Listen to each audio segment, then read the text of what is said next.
back, guys. I hope you are doing good. You are looking good. You are looking amazing. You are looking absolutely fabulous. To begin with, I am wearing my cute little summer dress. It is a milkmaid type of style dress. I made mine pretty long and pretty cute. It's inspired by like the Urban Outfitters and the House of CB ones we've been seeing floating around the internet. So if you haven't checked out how I make this, please make sure you watch it. It's in the previous video that I made. And yeah, so this week we are basically going to focus on tips and tricks that have helped me in my sewing journey and hopefully can help you, and just like having fun and creating beautiful stuff. Please do make sure you like and subscribe if you really do enjoy this video, so we can grow together, make a good family together, and I can keep bringing out content for you guys. So let's get started. And this is number uno. Basically, number one that I think is so important. Now, we all know that with sewing, yes, it does take time, but the most time-consuming part of sewing is basically your pattern construction, the cutting of the fabric, the prepping of the fabric. The sewing is literally like this tiny. In terms of you just making a cute little dress like this that I made, it took me a day. And if you start in the morning, you can finish within late afternoon or even at night and still be able to go out wearing that same thing that you started off with. But the most time-consuming thing is the patterns. So what I do is I make my blocks. And now blocks, what are they? Blocks are basically the most simple version of the garment or piece. So you'll have a bodice block, you'll have a trouser block, you'll have a skirt block, and you can even have any other. I make all of my blocks and I cut them out in cardboard so they can withstand everything. So they can like be ready to fight, you know? You just get down and dirty, and I just place them on another paper and trace them out. Add in my seam allowance. You can even add the seam allowance in the actual block, so you know you never have to add seam allowance. And then just cut it out and move on with your life. Instead of you now starting from the beginning of 0 to 1, what is my waist, draw up there, go this way. You already know that block fits you. You already know that's the perfect block. I'm now just adjusting. I'm just styling it. I'm basically just taking away a shoulder, putting a shoulder, making something long. That's when you look at pictures and you find inspiration and you're like, oh, that's kind of cool. That's a cool neckline. I wonder how she did it. I think she kind of like went a curve. If you have blocks, you'll start seeing how things are done, because you'll look at your block and see actually what is different. It looks as if the neckline is slightly shorter here, but has been raised at another point. Now let me just show you a few of them. So I have different blocks. This is my front block, and I use this when I'm making little tops and stuff. I use it for this dress as well. And basically you can have one that's like this. You can put the dots any way you want. When you're making it the first time, you can literally play around and make the bodice any way you want. I have one that has 2 dots, and this is similar to like a dress one where I put the dot here and there. So if I were to cut this up, I would have a nice seam that would go right across. Back bodice, I always made a dot at the bottom and a dot at the shoulder. And if I don't want a dot at the shoulder, I simply just take away one and then curve again. But basic block, always have it. Cool stuff like bodysuits. I made this block so I never have to make it again. If I want to make a swimwear like full piece, or I want to make a bikini, I kind of just look at this. I look where my waist is. I chop it and have a bottom if I only want the bottom. Or I put in a bra and see, oh, okay, I can make a little bandeau top here. Anything you want, you have your front and back, and it's already ready. You guys know this one, but it kind of does that whole sporty type of sleeve. And then I have the bodice for this as well. And I never have to make it again. If I want it looser, I will add fullness. If I want it thinner, I will take away fullness. You guys get the gist. But this is in my size, it's ready. And if I ever want to make a video with something with a raglan sleeve, I'm not starting from scratch. And an easy way for you guys to basically store these is you just punch a little hole in them, and you find these hooks. You can even make the hook, it's basically just a string and a little hook, and you pull it through. You can even use elastic if you have to, and you basically stack them all together like this, and you hang them up in your closet where they're neat and they're not all over the place taking up space, because that happens. Alright, so if you guys basically are new at sewing and feel like the lines aren't always straight, or you're not sure, or you're not used to the machine, you can always just draw some squiggly lines. If you don't trust it, you can actually find this on the internet and just print them out, and then have them on a thin paper or even tracing paper, whatever you need, and basically run this through your machine and try and basically follow all of the lines. And once you see like, oh, I'm getting the hang of it, I can actually follow, you'll be able to follow your pieces that you've cut out as well. It's not that hard. Just remember that when you do have like hectic curves like this, you need to grade, which means making little snippets, so when you fold things over, it doesn't bunch up or it doesn't sit, because the fabric is being manipulated here, so it needs room to move around. So make little triangles or little snippets, so when you fold something over, it moves freely and it's easy to work with. Don't cut through your actual stitch though. Don't make that mistake. We've all made it and then we have to go back and redo that little part. No. But this really helps. Another thing, sticking to having patterns and cutting your fabric, something that really helps is your weights.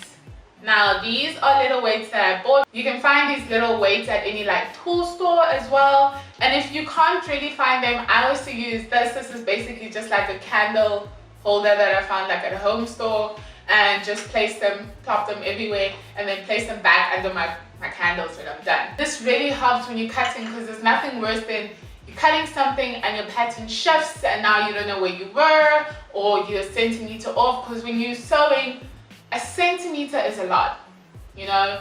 0.5 millimeters is not much, but a centimeter is a lot and can change like the construction and finish of something. So get yourself some weights and you are good. Something that has helped me in my student life of carrying my machine.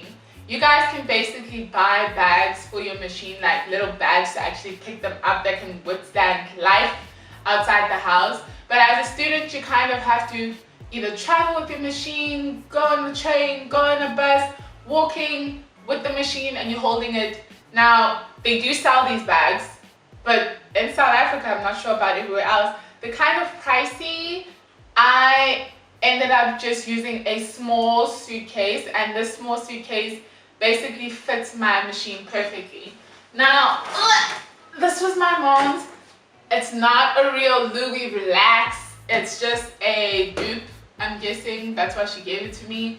And yeah, it's been through a lot. You can see like even the little buckle stuff is missing. However, my machine fits perfectly in here. And then you can even put a little blanket inside, and then place your machine with love and like be able to roll it and go where you need to go. This thing saved my life. This, amazing. Next thing is basically needles for your machine. Now, when you first start sewing, I know you'll probably get a universal needle, or they'll give you a needle, or I don't know where you got the needle from, and you put it in. But there are different types of needles for different types of fabrics, for different types of things that you're working on or doing. So you have to kind of gather your mind in terms of what needles you use for what. So I have a few here. I have my universal needles. I know you probably can't see it from that far, but this is a universal needle. This is basically my denim needles, and then I even bought one that are like overlocker needles, but they also have different widths, so you need to find like a common width that will work for your fabric. You also have a twin point needle, and you also basically get like leather needles, which will save your life when you're working with leather. micro text needles for really thin fabrics, flimsy, shifting type of fabrics, that it will go easily and just get to the point, make the little stitch and move on. Make sure when you are at a fabric store, just ask and then figure out if you do need a certain type of needle for it, because your stitches will be way neater. If you're having problems with your bobbin bunching up at the bottom, it probably also is a needle. You've done everything right, but it might just be the needle that you were using. So figure out the needles, get a bunch, because they come with 1, 2, 3, 4, 5. There's 5 in a little box thingy, and just change them up. Next, in terms of tools that have changed my life, one is this wheel cutter thing. Changes your life because you can basically have the fabric flat and just roll it through and then chop. You don't have to sometimes your scissors don't even want to work out. I don't know what's going on, but this is amazing. However, make sure you buy blades because you do need to change them up because they do get blunt.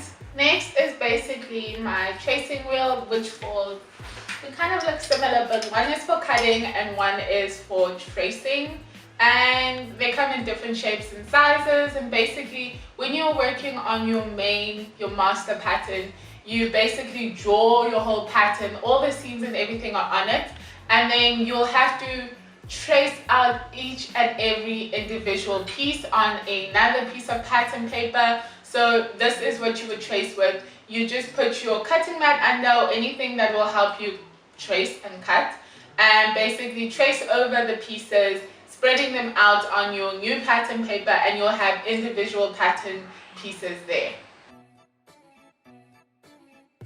We all basically have our normal rulers, and we have our measuring tape that helps with everything we know, but a grid ruler will change your life.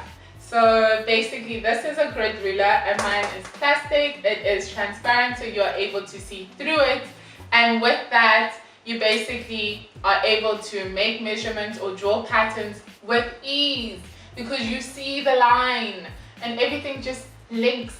Everything you just draw, get yourself this, it will change your life. Put this down, you're able to see all your lines, you're able to move from a line to a line without anything blocking your view. And then second, that I also got transparent, is my curve. So this curve, any curve you need to make, it has a curve here, it has a curve there, and it even has a 1.5 seam allowance or a 1 centimeter seam allowance as well, with ease. So you're able to just draw it, and you're able to see with the grid as well. You do get this in metal, but I suggest you guys start moving to plastic. That bends and kind of just lasts and basically makes it easier for you to make patterns. Same with this. This doesn't bend, but there are ones that do, but I love this. This is a good buy, so make sure you get yourself one of each and you are good. So in terms of pattern making, I have said this on my channel before, and basically this is the book that I use. It is the Metric Pattern Cutting for Women's Wear. This is the 6th edition. There's so many. I know there's like a purple one and a blue one and all of these colors that show different styles, but this is the one I use, and this is the menswear one that I use, which is the 5th edition Metric Pattern Cutting for Menswear.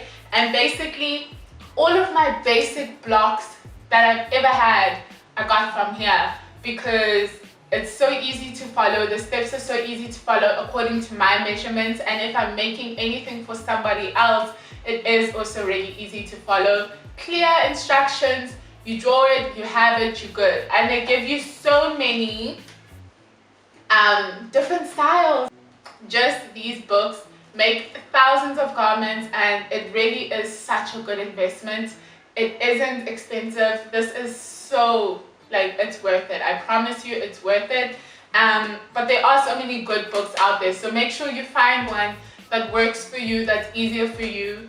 Like, this is my edition. It works in centimeters. I know other people work with